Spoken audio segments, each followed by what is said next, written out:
Hello guys, is your boy Dario Guapo in Chicago. What's up? Okay guys, car settings na naman po tayo. Actually, hindi ko pa nga ako nakakaisip kung ano yung magiging setup ko for today. But I just wanna share something lang what happened sa mga past few days, you know. So ngayon, second day ko ngayon sa work. Kakabalik ko lang sa work kasi nga galing ako ng surgery, medical surgery. So nag-medical leave ako for like 4 weeks. So kahapon, kakabalik ko lang sa work. And then today, it's my second day for a 12-hour shift. Kasi hinahabol ko kasi yung parang week. Nag-start kasi ako bumalik ng work Friday na tapos mag-e-end na yung payroll cycle today or tonight for the 2 weeks. So kailangan ko lang at least 24 hours, no? So kaya nag 12-hour shift ako. And yun, bumalik na tayo sa work. Nakakamiss yung mga maririnig ka sa mga speaker ng hospital na medical alert, rapid response adult team, 4 West, yung mga ganon. Kasi yung mga yung mga parang emergency na parang yung pasyente merong something, ganon. So ang work ko right now is hindi yung the usual CNA work, no? So naka light duty work tayo. Siya basically no lifting involved. So ang ginagawa ko is parang nagmo-monitor ako ng mga pasyente through CCTVs. Nasa psych department, parang ganun. So alam mo na pag psych department, so syempre mga alert times 0 yung mga pasyente dyan. So totally confused. Meron din namang mga pasyenteng hindi confused, but most scenarios na ang diagnosis nila is parang mga anong tawag dun sa parang suicidal thoughts. So yun, may mga history of suicidal moments parang. So ang ginagawa ko, may 3 akong monitor, tapos puro CCTV yun lang. So for 12-hour shift, yun lang yung gagawin mo. Titingnan mo lang yung mga hallway, kung kung okay ba, wala pang nag-aaway, yung mga break, yung may mga rooms kasi doon na parang activity rooms na minsan doon tumatambay yung mga pasyente. Titingnan lang kung may nag-aaway, tapos meron kung check mo lang kung meron bang sumusugod na pasyente. So yan, yung sumusugod na pasyente sa nursing station, parang biglang na-confuse bigla or biglang may na-fall. So yun lang yung mga ginagawa ko. Tapos pag may mga senaryong ganun, so ako yung responsible na tumawag ng public safety, yung parang mga police doon sa amin. Medyo lang siya, medyo chill. Ang challenging is 12 hours kang nakaupo lang. Nakaupo ka lang lagi. Good thing naman, walang lifting involved, walang shower, walang pahid shit, walang pahid tae ba, parang ganun. So naka-escape tayo sa mga ganun ngayon. So ko siya, yung magiging work ko siya for until next week, until Saturday next week. So blessed pa rin tayo kasi may work, no? Thank you Lord, thank you Lord. And then pa ba, sorry, may kumakaway kasi na sa hindi ko alam ang problema na. So yun nga pala yung work ko, no? I am a CNA, Certified Nursing Assistant. Basically para siyang assistant ng nurse.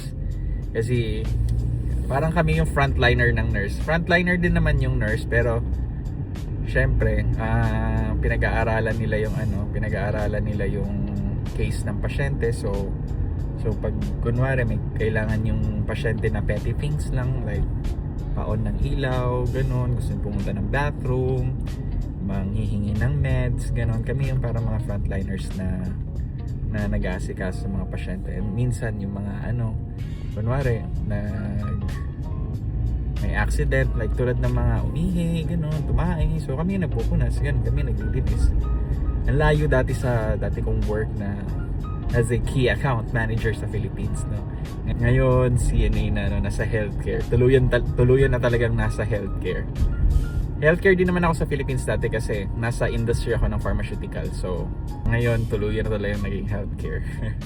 Dati kasi hindi ko talaga maisip yung sarili ko na magiging tawag dito, CNA, no? Or parang nurse ganun, nurse dito, kasi takot talaga ako sa dugo. Ayoko maglinis ng ibang tao, parang ganon. Pero Wala eh.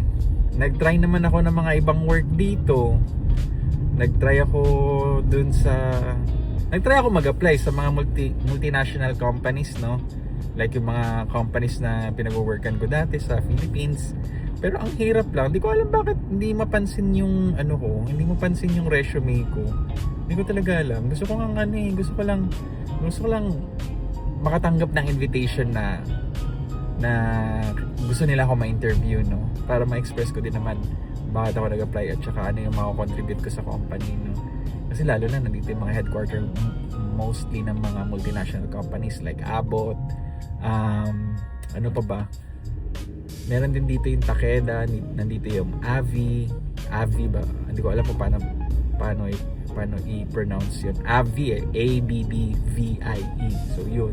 Abbott tsaka Avi, parang sila yung dalawa talaga dito na na parang multinational companies when it comes to pharmaceutical, no? Sikat din naman sila sa Philippines, yung Abbott. Sila yung yung makers ng Similac tsaka Pediasure, Pedialyte. So yun. Tsaka yung mga Dufaston, yan. Doon sa Pilipinas, sila yan. So, gusto ko mag-apply doon pero hindi tayo ma-accept eh. So, okay lang. Dati, naiinis ako. Pero ngayon parang tanggap ko na rin na na bahala na. Kung ano lang yung ibigay na work ni Lord. Char! Okay naman ako so far. So, paano ko siya na-overcome, no? Yung mga takot ko sa mga dugo, sa tae, sa mga pasyenteng masusungit. Simple lang, overcome. Parang i-overcome mo lang siya. Ay, hindi naman siya overcome. Parang you'll just get used to it. Parang ganun. Parang at first, takot na takot ka. Pero syempre, may mga kasama ka na, for example, kasama mo yung nurse mo or kasama mo yung preceptor mo. Yung preceptor meaning yung mentor mo na nagtitrain sa'yo. So syempre, putang ina, hindi ka na kasi ako naman, parang ayoko yung parang competitive eh. Pinoy. Competitive. So ako, parang, talaga, pinilit ko na magpahid ng first shit in my entire life. So, pagpunas ko talaga ng ganyan of shit, ang lambot, man, putang ina. So, grabe, parang, tapos yung amoy, buka ng parang ng yung gatas na may, panis na gatas, tapos kulay brown. Ganon. Pasintabi po sa mga kumakain, no? Sorry, sinishare ko lang. Content ko lang to ngayon. Sinishare ko lang yung experience ko. So, yun. Yun yung first experience ko. Tapos yung mga ihi na until ma-overcome mo na siya na parang, ganito lang pala. Tapos, yung parang syempre sa second day mo, takot ka pa rin, no? Aminin ko, takot pa rin ako. Ayoko nang pumasok. Parang ganun. Pero syempre, kailangan mo ng money. Survival of the fittest dito. Parang wala namang mag-aasikaso sa'yo, wala namang magpapakain sa'yo kung hindi ka magtatrabaho. So syempre, you gotta work your ass off, bro. So yun, talagang pinilit ko yung sarili ko na na magawa yung work. And you know what, kung ano yung pinakamaganda, para sa akin kasi fulfilling eh. Lalo na yung mga pasyenteng parang nangangailangan talaga ng tulong. Alam nga naman hindi mo tulungan, 'di ba? Parang nagsusorry na nga sila kasi hindi nila malinis yung sarili nila. So kawawa naman, parang ganun. So kailangan mo talaga silang linisin. Ay ako for me, no, pag may nanghingi talaga ng tulong, is tutulungan ko naman talaga. Yung parang deserve na tulungan, ganun. Kasi kawawa eh. Hindi niya naman talaga kaya. So anong gagawin mo? Alangan naman na pabayaan mo lang dyan, di ba? So, wala, tinulungan ko talaga. Kasi, for me, parang, ang sarap lang din tumulong. Natutuwa lang din ako minsan na tumulong, tsaka natutuwa ako kapag kunwari may nagti-thank you talaga sa akin na thank you kasi tinulungan mo siyang fulfilling siya para sa akin. So, hindi naman ako nagsisisi. Although minsan talaga may times talaga na pag kunwari, kasi minsan kasi may mga araw na chill, parang ganoon, okay yung yung lineup ng mga pasyente mo. Tapos may mga araw din kasi dito kasi sa hospital, paiba-iba kasi ng pasyente, no? Parang iba-iba kasi minsan may na-discharge na parang lang sila, nandyan lang sila for para magamot sila, tapos madi-discharge na sila the next day, ganun. Madali lang. Unlike kasi sa long-term care, no, yung mga ano talaga, yung mga nakatira na sa facilities, meron kasi tinatawag na nursing home din. So, yun yung mga pasyenteng doon na nakatira, sinanla na nila yung bahay para meron silang matirhan at saka may mag-asikaso sa kanila, no. So, ganun yung ganun yung setup sa nursing home. Sa hospital naman, acute lang, yung parang andun lang sila para magamot. Nandito na tayo sa working place ko sa hospital, no.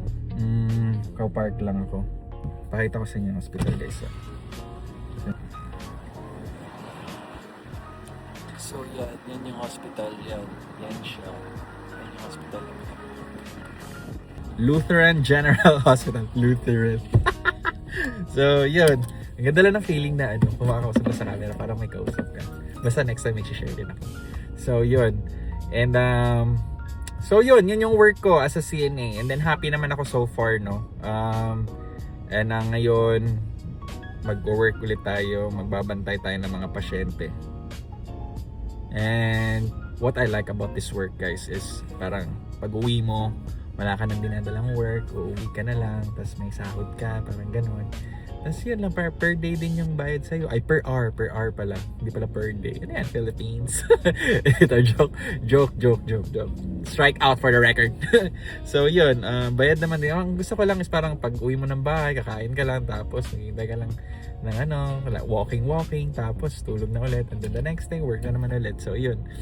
And then pwede mo ma-edit yung schedule mo. Pwede kang mag-work ng 3 days for 12 hours. Pwede kang mag-work ng 5 days for 8 hours. 8 hours for 5 days. Parang ganun. Parang per day 8 hours. Parang ganun. So yun. Anyway guys. Ano sa akin 10 minutes to my time na to work. So maraming salamat. Kung meron kayong gustong topic na gusto kong i-share, mag-comment down below and share this video, okay? So, peace out, bro!